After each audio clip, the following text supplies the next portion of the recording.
IBC 24 का ये जन संवाद बिलासपुर चैप्टर अब अपने उस पड़ाव की तरफ आ चुका है। हर एक संभाग की पहचान कुछ राजनीतिक दलों के नेता और उनके कृत्य होते हैं। कुछ ऐसी शख्सियत होती हैं जिनकी अपने दल से भी परे एक ऐसी पहचान वो गढ़ते हैं जिसकी वजह से उनका संभाग और उनका पार्टी का नाम भी दूर दूर तक ख्यात होता है। अब हम जितने भी नेताओं को इस मंच पर सुनने वाले हैं, उनकी वजह से न सिर्फ इस क्षेत्र की पहचान उभरी है राजनीतिक तौर पर, बल्कि उन्होंने अपने दलों को इतने लंबे अरसे तक रिप्रेजेंट किया है कि इनकी बातों को सुनना मेरे लिए बड़ा इंटरेस्टिंग है। आप सबके लिए भी बड़ी जिम्मेदारी है कि आप इन्हें ध्यान से सुने। अगला सेशन बड़ा ही महत्वपूर्ण है।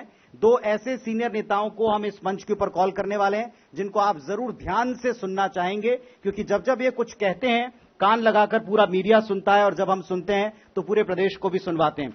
अगले पैनल के लिए आप सबकी जोरदार तालियों के बीच में मैं सबसे पहले इसके मॉडरेटर संचालक हितेश व्यास मेरे सहयोगी को आमंत्रित करूंगा, आप सबकी जोरदार तालियों के साथ। और साथ ही मैं रिक्वेस्ट करूंगा आदरणीय धर्मलाल कौशिक जी, पूर्व नेता प्रतिपक्ष और भारतीय जनता पार्टी के बेहद सीनियर लीडर, उनका मैं मंच के ऊपर स्वागत करता हूं। और साथ में आवाज देता हूं आदरणीय धर्मजीत सिंह जी, विधायक लोरमी, जेसी सीटे से चुनाव लड़े, जीते, क्षेत्र का प्रतिनिधित्व किया और अब ये किस दल में जा रहे हैं इसको लेकर भी पूरा प्रदेश क्यूरियोसिटी से देख रहा है, आधिकारिक ऐलान का इंतजार कर रहा है। आप सबकी जोरदार तालियां चाहता हूं मैं इस पैनल के लिए। कुछ किरदार हैं राजनीति के जिनका जिक्र किए बिना छत्तीसगढ़ की राजनीति का शायद चैप्टर अधूरा होगा और ऐसी दोस्तियां इस वक्त मंच के ऊपर हैं। ओवर टू हितेश जी। बहुत शुक्रिया पुनीत जी।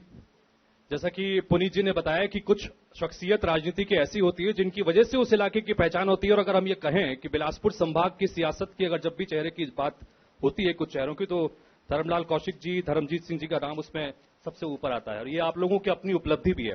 जाहिर तौर पर जैसा हमारा ये कार्यक्रम है जन संवाद आईबीसी 24 और इसकी शुरुआत हमने छत्तीसगढ़ में बिलासपुर से इसी वजह से खास तौर पर की है कि एक अलग विरासत यहां पर सियासत की देखने को मिलती है और उसकी एक खास सेशन की शुरुआत अब हम कर रहे हैं। दोनों ही मेहमान हमारे सीट में बीच मौजूद हैं। धर्मलाल कौशिक जी, मैं सबसे पहले शुरुआत आपसे करना चाहूंगा। जैसे ये सवाल मैंने सभी से किया लेकिन आपसे बहुत महत्वपूर्ण हो जाता है कि ये वो संभाग जिसने पिछले विधानसभा चुनाव में जिस तरह से एक तरफा जीत कांग्रेस की हुई, उसके बावजूद भी भारतीय जनता पार्टी का प्रदर्शन इस जगह पर बहुत बेहतर था। आप इस प्रदर्शन को किस तरह से देखते हैं? और चूंकि 2023 के मुहाने पर इस वक्त प्रदेश खड़ा है, क्या उम्मीदें हैं आपको? देखिए, बिलासपुर जिला पुराने जिले की हम बात करें जिसमें जांजगीर भी है, कोरबा भी है और मुंगेली। 7 विधानसभा में हमारे विधायक जीत करके आए थे, 7 विधायक यहां से हमारे। और उसके बाद में आज जो परिस्थितियां हैं, तो मुख्य कारण है जो 7 जीत करके आए उस समय जो विपरीत परिस्थितियों में कहीं न कहीं कार्यकर्ताओं की मेहनत है, जनता का आशीर्वाद है और परिश्रम जो किए उसका प्रतिफल भगवान ने दिया। आज जो स्थिति जो है, मैं ये समझता हूं कि बिलासपुर संभाग की बात करेंगे तो पिछले समय हमारे 7 विधायक थे। इस समय बिलासपुर संभाग में ये जहां सीटें भाजपा की बढ़ने की संभावना है उसमें सबसे ज्यादा बिलासपुर संभाग से है। और उसका कारण मैं बता सकता हूं कि हमारे जो भी जनप्रतिनिधि हैं, आप देख रहे हैं कि जो जवाबदारी जनता ने दी है, पार्टी ने दी है, और चाहे हाउस में हो, विधानसभा में हो, चाहे सड़क में हो, किसी भी मुद्दे को लेकर के सड़क से लेकर के सदन तक की लड़ाई, और इस लड़ाई में भारतीय जनता पार्टी कभी पीछे नहीं है। ये उसी के कारण है कि मैं कह सकता हूं कि 2023 के मुहाने पे हैं। 2023 लग चुका है और उसके बाद में अभी एक तो अच्छी बात यह है कि हमारे जो कार्यकर्ता पूरे संभाग के, मैं तो दौरा कर रहा हूं प्रदेश के,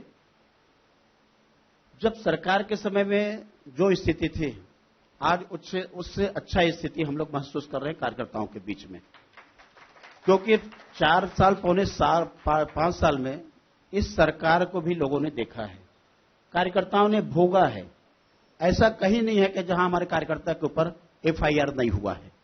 थोड़ा भी यदि प्रदर्शन करे तो एफआईआर हो जाता है। यदि कांग्रेस के लोग ईडी कार्यालय घेर ले, सड़क में बैठ जाए, एफआईआर नहीं होता। लेकिन भाजपा की कार्यकर्ता पुतला दहन कर दे तो एफआईआर हो जाता है। तो ये कार्यकर्ताओं ने भोगा है, देखा है जी। और इसके कारण मैं बोल रहा हूं कि आने वाला जो समय होगा इससे बेहतर स्थिति में रहेंगे। दूसरी बात, हाँ, कांग्रेस के घोषणा पत्र एक और दूसरे कांग्रेस के कार्यकर्ता, जिस ललक के साथ में कांग्रेस के कार्यकर्ताओं ने पिछले बार चुनाव में भाग लिया, बहुत सारे कार्यकर्ताओं की कांग्रेस की उम्मीद रही, लेकिन कांग्रेस के उम्मीद रहने के बाद में उन कार्यकर्ताओं के ऊपर पानी फिरा है।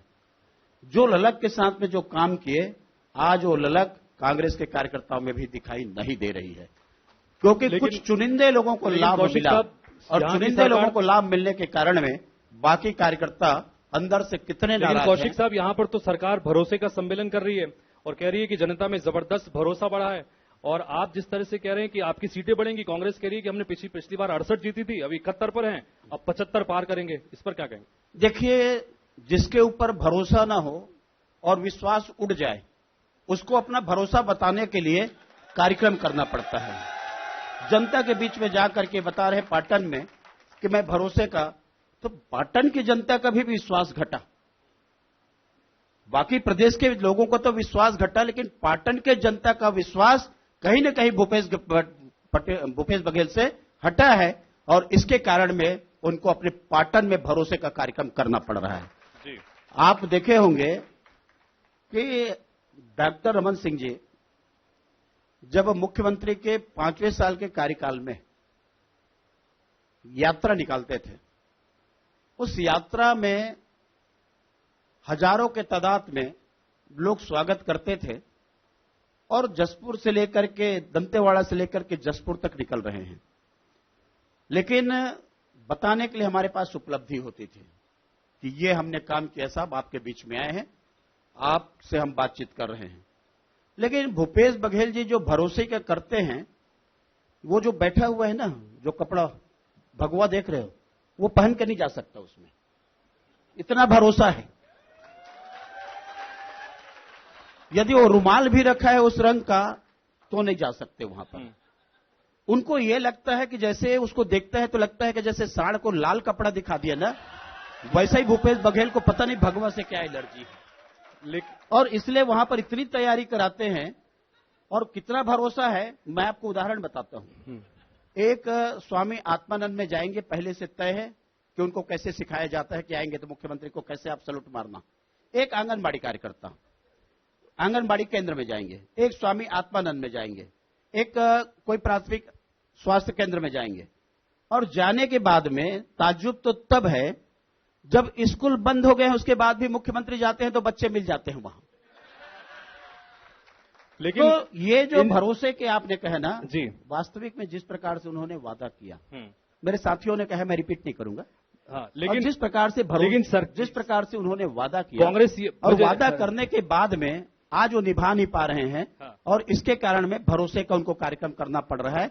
जिनका लोगों का भरोसा जिनके ऊपर में उड़ जाए, ऐसे लोगों को भरोसे का कार्यक्रम करना पड़ता है, अन्यथा करने की आवश्यकता नहीं है। मैं इस पर सवाल जरूर करूंगा, लेकिन चूंकि धर्मजीत जी भी इंतजार कर रहे हैं अपनी बारी का। धर्मजीत जी, हमारा ही मंच था, 2018 के विधानसभा के चुनाव थे, आपने लोरमी की जनता के बीच में आकर कहा था कि लोरमी की जनता से मेरा दल का नहीं दिल का रिश्ता है, और ये नारा पूरे लोरमी के विधानसभा चुनाव में लगातार चलता रहा, और आईबीसी 24 के मंच पर ही आपने ये बात कही थी। एक बार फिर से चुनाव है, दल और दिल, इस बार भी बात हो रही है, क्या कहेंगे? देखिए, लोरमी से तो मेरा दिल का ही रिश्ता है, क्योंकि धर्मजीत को धर्मजीत बनाने वाली जनता लोरमी की है, तो मैं तो अपनी जिंदगी में कभी उनके ऋण से ऋण हो नहीं सकता। और मैं चाहे राजनीति में जहां पर भी रहूं या न रहूं, लोरमी के इस सम्मान को, इस प्यार को मैं अपने जीवन भर अपने दिल में रखा हूं, इसलिए मेरा दिल का रिश्ता है। और ये मैंने, ये दल नहीं दिल का रिश्ता है, कब बोला था ये मैं बताता हूं आपसे। श्री दिग्विजय सिंह नर्मदा परिक्रमा में मंडला आए थे, और जब मैं वहां गया था उनके सम्मान के लिए, तो प्रेस के लोगों ने मुझसे पूछा कि आप दिग्विजय सिंह का यहां पर स्वागत करने कैसे आए हैं। तो मैं बोला, दिग्विजय सिंह जी से पुराना संबंध है, और ये दल का नहीं दिल का रिश्ता है, और उस दिल के रिश्ते में मैं उनका सम्मान करने गया था। और ये दल से ज्यादा मैं तरजीह दिल के रिश्ते को देता हूं, और वो दिल का रिश्ता था, है और रहेगा। तो ये इस बार के विधानसभा चुनाव में सिर्फ दिल से बात नहीं चलेगी, किसी न किसी दल के साथ तो खड़ा होना होगा। पिछली बार आपने कांग्रेस पार्टी छोड़कर जेसीसीजे के साथ जाने का फैसला किया, जनता ने फिर आपका भरोसा जताया। इस बार क्या उम्मीद कर रहे हैं, कहां किस दल के साथ में आपका दिल लगने वाला है? कांग्रेस पार्टी से मैंने इस्तीफा दिया था और तब तक मैं कोई नया दल भी नहीं बना था। मैं जोगी जी के पास गया और मैंने उनसे आग्रह किया कि हम लोगों को एक दल बनाना चाहिए। जोगी जी भी उससे सहमत हुए और जोगी जी के नेतृत्व में कोटमी सोनार में जो प्रस्ताव दल बनाने का रखना था वो मैंने रखा था और वहीं पर जनता कांग्रेस जोगी की स्थापना का सैद्धांतिक निर्णय लिया गया और ठाठापुर में दल का नामकरण हुआ। तो जोगी जी के संग जनता कांग्रेस छत्तीसगढ़ जे में जाके हमने चुनाव लड़ा और उस वक्त 5 लोग जीत करके आए। उसमें जोगी जी का स्वर्गवास हो गया, देवव्रत सिंह का स्वर्गवास हो गया और मुझे पार्टी से निकाल दिया गया। तो मैं अभी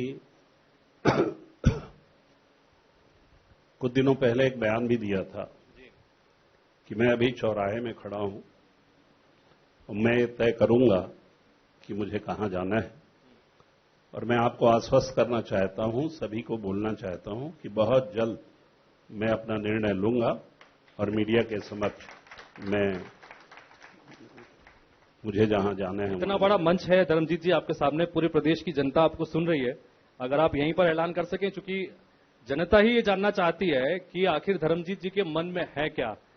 क्योंकि लगातार भारतीय जनता पार्टी की तरफ से भी बात आती है, डॉक्टर रमन सिंह के से नजदीकियों की बात आती है, तो दूसरी तरफ चरणदास महंत आपको आमंत्रित करते हैं, रविंद्र चौबे आपको पार्टी में आमंत्रित करते हैं, तो दोनों ही तरफ से बात हो रही है। आपका मन में क्या है?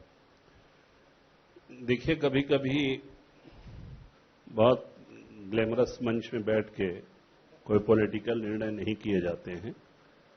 मैं जहां भी जाना चाहूंगा वहां के नेताओं से मिलूंगा, उनकी सहमति लूंगा, उनका आशीर्वाद लूंगा और उनका साथ लूंगा और मैं निर्णय कर लूंगा।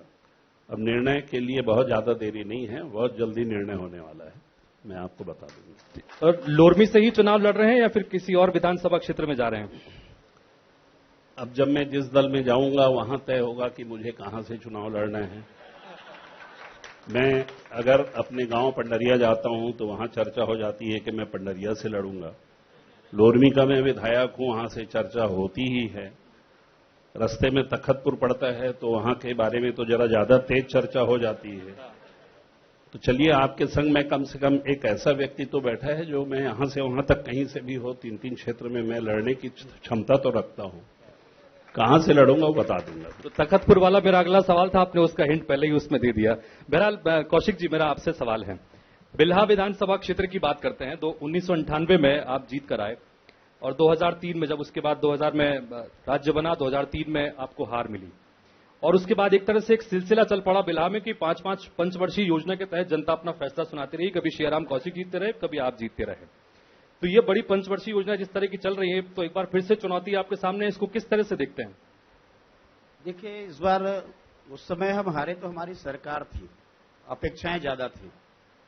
इस बार अपेक्षाएं भी नहीं है और मैं समझता हूं विपक्ष के एक विधायक को जितना करना चाहिए उससे ज्यादा विकास मैं बिल्हा विधानसभा के लिए कर रहा हूं। ये जो सिलसिला जो चल पड़ी है वो समाप्त हो जाएगा। इस जो 23 के चुनाव है उसको हम तोड़ेंगे और तोड़ने के बाद में मैं कह सकता हूं कि भारतीय जनता पार्टी 2023 के चुनाव में कमल वहां से लहराएगी और इसके लिए हमारे सारे लोग मन बना करके बैठे हुए। जब भी खासतौर पर बिलासपुर संभाग की बात होती है तो भारतीय जनता पार्टी के लिए जो जानकार हैं वो ये कहते हैं कि यहां पार्टी गुटों में बंटी नजर आती है। खासतौर पर बिलासपुर की अगर बात करें तो एक अमर अग्रवाल जी का गुट है जो पिछले लंबे समय से मंत्री रहे हैं, एक आपका अपना गुट है, इसको किस तरह से देखते हैं? यहां हम सब निर्गुट हैं, ना अमर अग्रवाल के गुट है ना हमारे गुट है। भारतीय जनता पार्टी के सब कार्यकर्ता हैं और भारतीय जनता पार्टी के हमारे सभी कार्यकर्ता चाहे बिलासपुर के हो चाहे बिल्हा के हो, यहां आपके सामने सब दिखाई दे रहे हैं। ये इस बात से साबित है कि हम लोग गुट नहीं निर्गुट वाले हैं। हमारा एक ही है कमल फूल है, कमल फूल के लिए काम करना है। देश के यशस्वी प्रधानमंत्री नरेंद्र मोदी जी है, जिसके लिए हमको करना है। हमारे प्रदेश अध्यक्ष सांसद अरुण साव जी है। हम सब मिलकर के काम किए और कैसा रिजल्ट आया आप देखें। तो ये तो सामने वाले के पास कुछ नहीं है तो बोलते हैं कि भाजपा में गुटबाजी है। अरे मैं नहीं बोल रहा हूं भैया, तुम लोग रायपुर में क्या चल रहा है थोड़ा सा जाकर के तो देखो। कौशिक जी, लेकिन इन सब के बीच में भारतीय जनता पार्टी ने संगठन में जिस तरह के बदलाव पिछले दिनों किए, ये कई तरह के सवाल खड़े करता है, क्योंकि बीच सेशन में एक नेता प्रतिपक्ष को हटाकर दूसरे नेता प्रतिपक्ष को लाना, और वो भी ओबीसी वर्ग के एक नेता प्रतिपक्ष को हटा के ओबीसी वर्ग के ही एक व्यक्ति को लाना, उसी संभाग से दूसरे व्यक्ति को लाना, ये क्या मैसेज देने की कोशिश पार्टी ने की है? जनता भी जानना चाहती है, क्या कहेंगे इस पर? भारतीय जनता पार्टी प्रकृति के साथ चलने वाले हैं, जो सतत परिवर्तन होते रहता है। और उसी क्रम में प्रदेश अध्यक्ष का भी हुआ, नेता प्रतिपक्ष का हुआ, उसके बाद में बाकी जिलाध्यक्ष भी बदले गए। आज भी जो आवश्यकता पड़ेगी बदलेंगे। हमारा लक्ष्य ये नहीं है कि कौन कुर्सी पे हम बैठे रहेगा, हमारा लक्ष्य है 2023 में भारतीय जनता पार्टी का सरकार बनाना, और उसके लिए हम सबको लगना। चेहरे को लेकर भी लगातार सवाल होते हैं कौशिक जी, कि चेहरा इस बार कौन होगा भारतीय जनता पार्टी की तरफ से? भारतीय जनता पार्टी की तरफ से चेहरा कौन होगा, मुझे लगता है आपको पूछने की आवश्यकता अभी नहीं है, क्योंकि मैं घोषित नहीं कर सकता कि मैं चेहरा होऊंगा। हमारे यहां पार्टी में परंपरा है, पैनल बना हुआ है, प्रदेश अध्यक्ष बैठे हुए हैं, संसदीय बोर्ड हमारे दिल्ली में है, और जो व्यवस्था शुरू से है, और उसके बाद में टिकट वहीं से आती है, प्रस्ताव यहां से जाते हैं। तो चेहरा कौन होगा, तो एक आपको फिर बता दूं कि हम सब लोग कमल फूल छाप के लिए काम करेंगे और कमल फूल छाप वहां से जिता के लाएंगे। धर्मजीत जी, खासतौर पर लोरमी के संदर्भ में अक्सर बातें होती हैं कि आपके अपने क्षेत्र के विकास के संदर्भ में भी बात हो या बाकी तमाम योजनाओं के संदर्भ में, जो अचानकमार टाइगर रिजर्व का जो इलाका है उसके भीतर 19 साल से जो विस्थापन का मामला है वो अटका हुआ है। करीब 19 गांव हैं, लंबे समय से विस्थापन की मांग कर रहे हैं, वो मामला कभी सॉल्व नहीं हो पा रहा है। इसकी वजह क्या मानते हैं आप? अचानकमार टाइगर रिजर्व के 19 कोर गांव को हटाने के लिए सरकार गंभीर नहीं है। ये सरकार सिर्फ आदिवासियों को भयभीत करने के लिए अपने अधिकारियों को भेजती है, और इनके अधिकारी आके यहां पर बयान देते हैं बिलासपुर में कि अचानकमार कोर एरिया के गांव हटाए जाएंगे। मैं अभी विधानसभा के बजट सत्र में, जो कि मार्च में हुआ है, मैंने वन मंत्री से ये पूछा था कि अचानकमार अभ्यारण्य में कुल कितने गांव हैं और उसमें से कितने गांवों को आप हटाना चाहते हैं, और उनको हटाने के लिए आप कहां पर व्यवस्था किए हैं, कितनी राशि लगेगी, और अभी वर्तमान में सरकार के पास इसके लिए कितना फंड है। तो उन्होंने बताया 19 में से 3 छोटे छोटे गांवों को हटाने की योजना है, और सरकार के पास 1 रुपट्टी भी नहीं है। तो मैंने ये कहा कि जब आपके पास 1 रुपया नहीं है, जब आपको अभी तक पैसा नहीं मिला है, तो ये भय क्यों पैदा करना लोगों में? लेकिन इनको मजा आता है गरीबों को भयभीत करने में, वनवासियों को भयभीत करने में, आदिवासियों को डराने में, और इनके अधिकारियों को बहुत आनंद आता है, और मैंने इसका विरोध भी किया। और ये तो अचानकमार टाइगर रिजर्व के लोगों की जिंदगी को खतरे में डाल दिए हैं। वन्य प्राणी के नाम पर वहां के जिंदा जिंदगी जीने वाले इंसानों के संग जितना नारकी व्यवहार इस सरकार के वन विभाग के द्वारा किया जा रहा है, उतना शायद इसके पहले किसी भी सरकार में, किसी भी वर्ष में इतनी ज्यादा अत्याचार का काम कभी नहीं हुआ है। अब निवास खार एक गांव है, वहां के लोगों को तीर धनुष रखने का अधिकार है। 2 साल पहले जब तीर धनुष रख के महुआ बिनने के लिए गए तो वहां ट्रैप कैमरा लगा है, उसमें उनको देख लिया गया, और पूरा वन अमला, जबकि पूरा लॉकडाउन था, लॉकडाउन में 40 लोग जाके उस गांव में 70 और 72, 75 साल की बुजुर्ग बैगा महिला को बाल पकड़ के फॉरेस्ट वाले घसीट घसीट के मारे कि तुम लोगों ने शिकार किया है, हम जांच करेंगे। जब मैंने विधानसभा में मांग की तो उसको ले दे के तो सस्पेंड किए, और जैसे ही वो सस्पेंड हुआ 1 हफ्ते बाद वो रीस्टेट हो गया।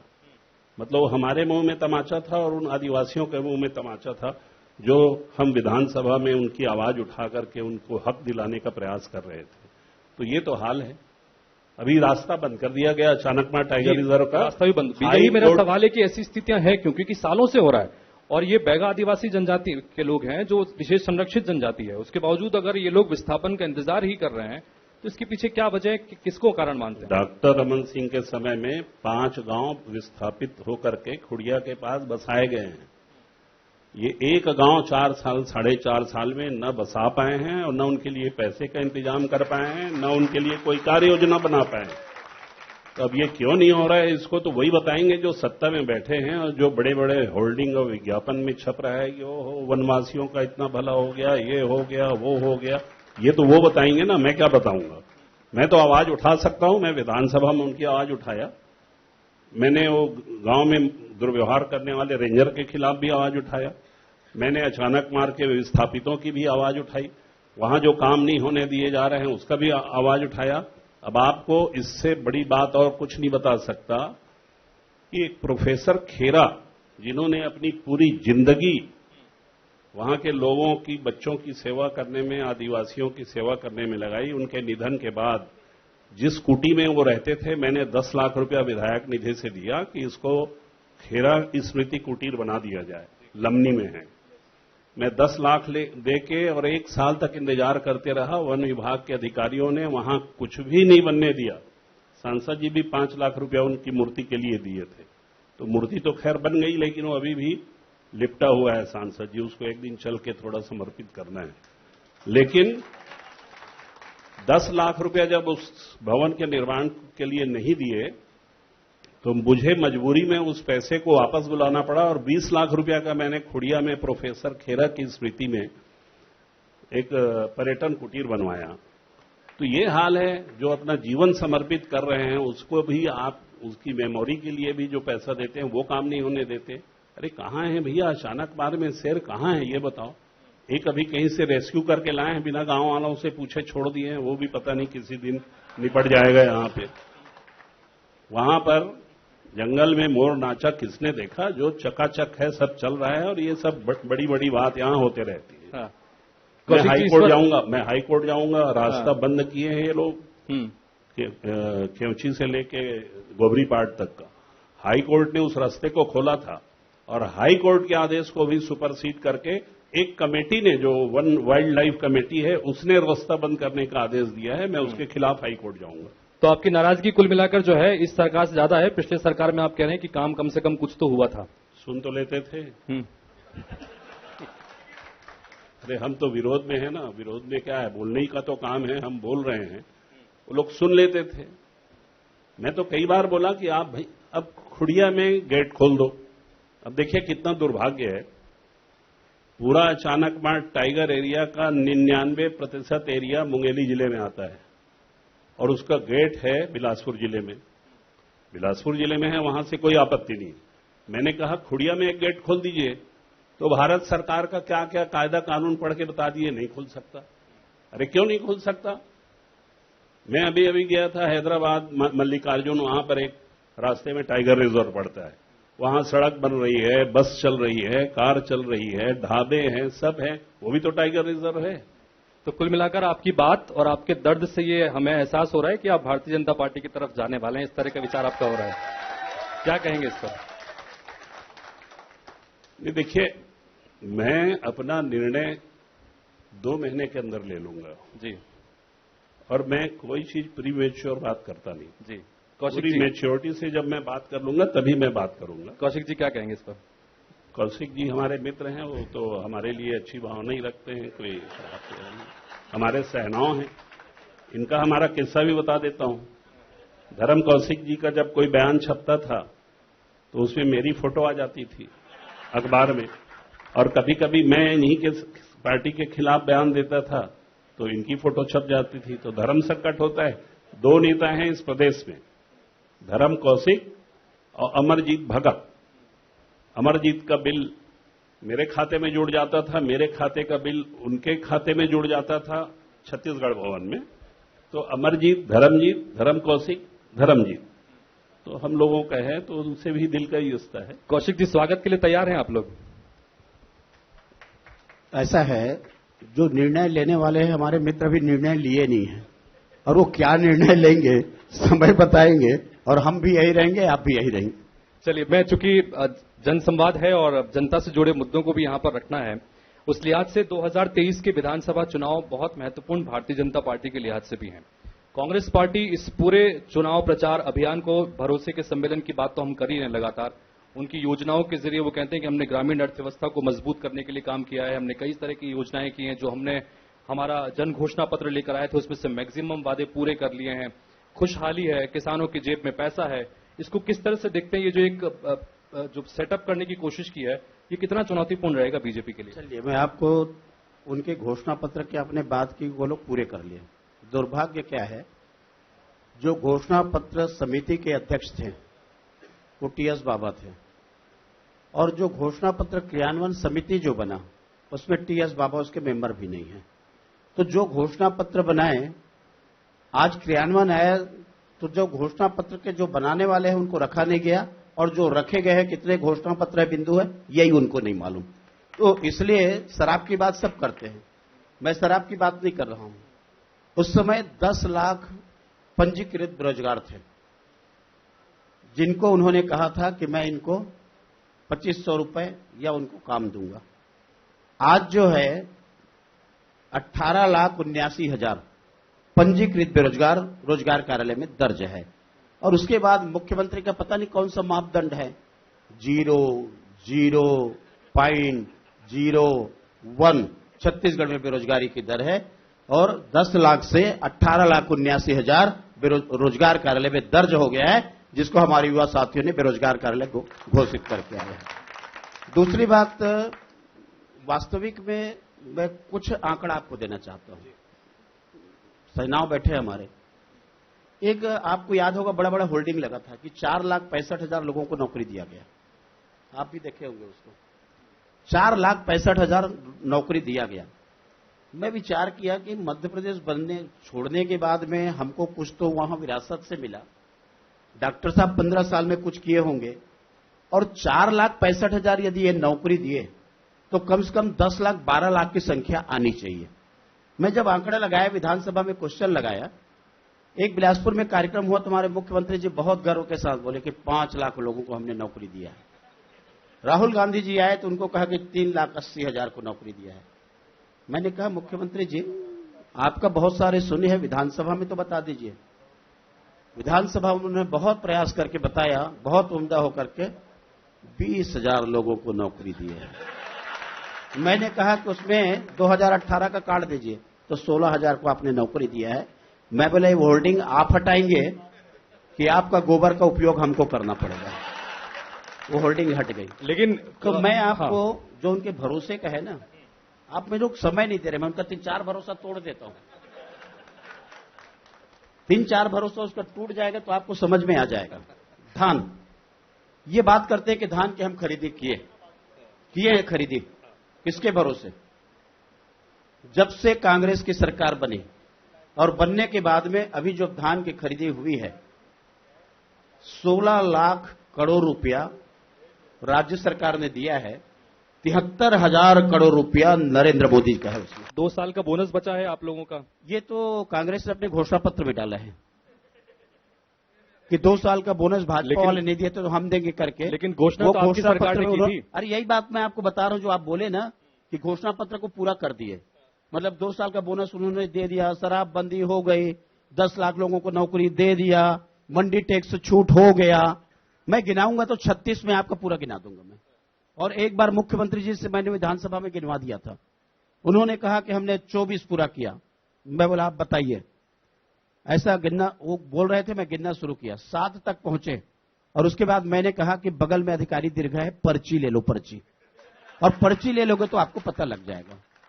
आपको मालूम है कभी कि जिन संविदा कर्मियों को उन्होंने कहा था कि हम इनको नियमित कर देंगे, जो ऐसे जो लोग यहां धरना में बैठे हुए हैं, क्यों नहीं हुआ?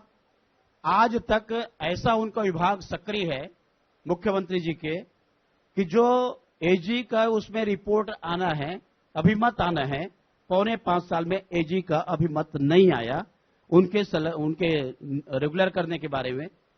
14 विभाग का रिपोर्ट ही अभी नहीं आया। मतलब इतने तेजी के साथ में मुख्यमंत्री की गाड़ी चल रही है, पहिया चल रही है। तो कुल मिलाकर के जो धोखा देने का काम किया है, जनता, ऐसा कोई वर्ग नहीं जिसको उन्होंने नहीं ठगा। महिलाओं को शराब में, रोजगारी में आपके युवा वर्ग को, और उसके बाद वनवासियों को ठगा। ऐसा कोई वर्ग नहीं है जिसको नहीं ठगा। हमारे आखिर रोज, अब पटवारी आपके धरना में चले गए, इसके पहले पटेल लोग चले गए, अभी हमारे सहायक शिक्षक 3 वाले वो चले गए। क्यों चले गए? जो अंतर का है। आपने कहा था कि हम उसको मिटाएंगे, पौने 5 साल में आप नहीं मिटा पाए, और पटवारी गए हैं। और उसके बाद में हमारे जो सचिव चले जाते हैं, मुख्यमंत्री जी चर्चा करना नहीं चाहते उनसे। क्यों चर्चा करना नहीं चाहते? पंचायत में बिना सचिव का काम नहीं चलता। बिना पटवारी के आप एक काम विकास का नहीं करा सकते। नक्शा खसरा उन्हीं से चाहिए, सचिव से पूरा प्रतिवेदन चाहिए। तो पूरे गर्मी तक ये बात नहीं करेंगे, जैसी बरसात लगेगी तो उनसे समझौता करेंगे, ताकि पूरे गर्मी में पंचायत को पैसा देना न पड़े और सरपंच हाथ धरे बैठे रहे। ये मुख्यमंत्री जी का तरीका है, और इसके कारण में प्रदेश के हालात बिगड़े हुए। इन सबके बीच लेकिन कांग्रेस पार्टी हाल ही में कर्नाटक विधानसभा चुनाव के नतीजों से बड़ी उत्साहित है। इससे पहले हिमाचल प्रदेश भी जीत चुके हैं, जहां पर ओल्ड पेंशन स्कीम की वो बात करते थे। छत्तीसगढ़ में ओल्ड पेंशन स्कीम को लागू किया गया है, और इन 5 वादों का जिक्र भी वो करते हैं, और ये कह रहे हैं कि अब धीरे धीरे नफरत के बाजार में मोहब्बत की दुकान हम खोलते जा रहे हैं, और छत्तीसगढ़ में एक बार फिर से कांग्रेस सरकार बनेगी, उससे उत्साहित हैं। इस पर क्या कहेंगे? उसको तो आप अभी से लिख लीजिए, जब रिजल्ट आएगा ना उस दिन मैं आपसे बात करूंगा कि उनकी सरकार कितना आ रही है, सरकार कैसे आ रही है। उत्साहित होने के जहां तक सवाल है, तो कर्नाटक में यदि सरकार बन गई तो छत्तीसगढ़ में डम डम डिगा डिगा डम डम डम डिगा डिगा करने से कुछ नहीं होगा। छत्तीसगढ़ में आपने जो घोषणा किया, आज सड़कों की क्या हालत है आपको बताऊं? जो सड़कें हम बनवाए हैं आज उसके रिपेयर करने की स्थिति में नहीं है। मैंने हमारे जो गृह मंत्री जी हैं, मैंने उनसे बात किया था हाउस में। मुख्यमंत्री जी को मैंने कहा कि साहब हमको सड़क नहीं चाहिए, हमने जो सड़क अपने कार्यकाल में बनवाए हैं उस सड़क का आप रिपेयर हमारा करा देंगे, तब भी मैं आपको बधाई दूंगा कि चलो एक काम आपने अच्छा किया है। लेकिन आज रिपेयर की स्थिति नहीं है। तो चूंकि अब चर्चा के आखिरी दौर पे हम पूछने जा रहे हैं, तो मैं आपसे लिहाज से 2023 के इस विधानसभा चुनाव के संदर्भ में भी जरूर जानना चाहूंगा कि क्या उम्मीद आप लोग इस बार के विधानसभा चुनाव में जाहिर तौर पर जीत के संदर्भ में ही होगी, लेकिन क्या उम्मीद कर रहे हैं, किसको बड़ी चुनौती मानते हैं, और क्या मैसेज देना चाहेंगे इस IBC 24 के इस मंच से? मेरे हिसाब से कोई भी रहे, चुनाव को तो चुनौती में ही लेना चाहिए, क्योंकि चुनाव आसान किसी के लिए नहीं है। और चुनाव को चुनौती में इसलिए लेना चाहिए कि उसकी गंभीरता आपको दिखाई देगी। पूरे गंभीरता के साथ आप चुनाव को लड़ेंगे, उस चुनाव को आप जीतेंगे, और यही गंभीरता मैं भारतीय जनता पार्टी के नेताओं में और उन कार्यकर्ताओं में दिखाई दे रहा है। जनता भी अपने आप को छला हुआ महसूस कर रही है, और इसलिए अब सब लोगों ने ठान लिया है कि यदि छत्तीसगढ़, अभी करप्शन का मैं बहुत बात नहीं किया, आपके सामने आ रहे हैं, आप जो बोले ना जी भरोसे का, एक आदमी के घर में 2000 करोड़ रुपया कांग्रेस के, 2000 करोड़ रुपया, दो नहीं, और प्रूफ्ड मामला। कोल का पैसा हमने विधानसभा में उठाया, 25 रुपए ले रहे, साबित हुआ। शराब के बारे में हमने कहा कि 2 पेटी रख रहे हैं, एक जा रहे हैं सरकार के राजस्व में और एक जा रहे हैं सरकार के मुखिया के, साबित हुआ। अनेक ऐसे मामले हैं, जनता देख रही है, बोलती नहीं है, समय आने पर वो इस बात को कहती है। और एक तो लोगों में अब शुरू हो गया है कि इन्होंने कहा था कि वक्त है बदलाव का, जनता बोलने लगी है वक्त है पछताव का। लेकिन एक फॉर्मूला है भारतीय जनता पार्टी के भीतर, उसकी बड़ी चर्चा होती है, संक्षेप में जाना चाहूंगा उसके बारे में भी, वो है गुजरात फॉर्मूला, जहां पर बड़ी संख्या में सिटिंग एमएलए के टिकट काटे गए थे और वहां पर बम्पर जीत मिली। इसी तरह के फॉर्मूले को यहां पर भी अपनाने की बात होती है, इसको किस तरह से देखते हैं? अब आपसे और ये फॉर्मूला यहां पर लोकसभा में अपनाया जा चुका है। ये आपसे चर्चा हुई होगी, हम लोगों से चर्चा नहीं हुई है। हम लोगों तो बोले हैं तैयारी करो, सब मैदान में डटे रहो। जी धर्मजीत जी, इस पर कुछ कहना चाहेंगे? जिस फॉर्मूले की बड़ी चर्चा होती है उसको लेकर क्या कहना चाहेंगे आप? हर राजनीतिक दल के लोग चुनाव के पहले अपनी रणनीति बनाते हैं, और अगर वो कोई भी रणनीति बनाते हैं तो ये उनका अधिकार है और उनका प्रयोग है। कभी सफलता मिलती है, कभी असफलता मिलती है, लेकिन ये आगामी चुनाव बहुत जबरदस्त संघर्ष होगा, और इसमें वायदों किए गए वायदों के बारे में जनता पूछेगी, जो दूसरी पार्टियां हैं उनके कार्यक्रमों के बारे में जनता पूछेगी, और इसमें से जो लड़ेगा वो आगे बढ़ेगा। और मैं एक बात ये बताना चाहता हूं, शराब के बारे में मैं कुछ बोलना चाहता था, आपने मुझसे पूछा नहीं। जी जी। मैंने विधानसभा में ये कहा था कि आप शराबबंदी नहीं कर रहे हैं क्योंकि ये दुधारू गैया है सरकार के लिए, और सरकार को इसमें अगर नहीं करना है तो एक स्टेटमेंट जारी कर दें विधानसभा के अंदर, अभी जुलाई में होगा, उसमें बोल दें कि हम क्षमा चाहते हैं, हमने कहा था हम नहीं कर पाए। अब सत्यनारायण जी की कमेटी बना दी है, वो कमेटी 4 साल में एक भी बार दौरा कहीं नहीं कर पाई, और कर भी पाई तो उसका कोई मतलब नहीं है। 4 साल में आपने पेंशन नहीं दिया, 4 साल में आपने बेरोजगारी भत्ता नहीं दिया, तो ये कोई बहुत असरकारक है ऐसा मैं नहीं मानता हूं। और आखिरी बात कह के मैं अपनी बात को समाप्त कर देना चाहता हूं, युद्ध नहीं जिनके जीवन में वो भी बड़े अभागे होंगे, या तो रण को छोड़ा होगा या तो प्रण से भागे होंगे।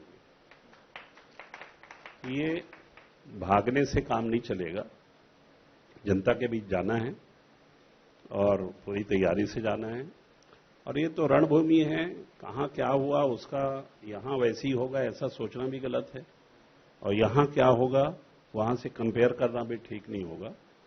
इसलिए मैंने विधानसभा में एक बात और कही थी, उसको भी बोल देना चाहता हूं कि अभी अहंकार में लोग जी रहे हैं, और अहंकार के वृक्ष में विनाश का ही फल पैदा होता है, ऐसा बड़े बड़े लोगों ने कहा है। इसलिए मुझे और ज्यादा कुछ नहीं कहना है जी। आपने मुझे बुलाया, सम्मान दिया, मुझसे जो कुछ बन सका वो मैंने कहा। और 2 बात और कह देना चाहता हूं जो जनता के मुद्दे से जुड़े हुए हैं। बिलासपुर की हवाई सेवा का अधिकार बिलासपुर की जनता का हक है। हमने एनटीपीसी दिया है, हमने कोल इंडिया दिया है, हमने सबसे बड़ा रेलवे जोन दिया है, हमने बाल्को दिया है, हमने इतने माइन सीमेंट के खदान और दुनिया भर की सब चीजें दी हैं। तो बिलासपुर के लोगों को भी हवाई जहाज में उड़ने का शौक है। ऐसा आधा अधूरा नहीं होना चाहिए। 4C लाइसेंस के लिए जो जो रिक्वायरमेंट है, चाहे वो सेंट्रल गवर्नमेंट से होना हो, चाहे डिफेंस मिनिस्ट्री से होना हो, चाहे स्टेट गवर्नमेंट से होना वो हो। और अरण्य हसदेव जो कि अडानी जी को दिया गया है खदान, मैंने 1 घंटे तक के इसके बारे में अविलंबनी लोक महत्व के विषय में चर्चा उठाई थी विधानसभा में। उसमें सरकार ने कहा ये तो सरकार दिल्ली की सरकार ने अनुमति दी है। तो मैं ये कहना चाहता हूं कि प्रदेश की सरकार ने भी उसके एनवायरमेंट को क्लियर किया है, फॉरेस्ट क्लियरेंस दिया है, माइनिंग करने का लाइसेंस दिया है। इसको तो ये निरस्त कर सकते थे, तो कहां से होता। 6.5 लाख झाड़ कटेंगे, हसदेव बांध में पानी आना बंद हो जाएगा, वाइल्ड लाइफ खत्म हो जाएगा, वहां के गांव के लोगों की खेती खत्म हो जाएगी।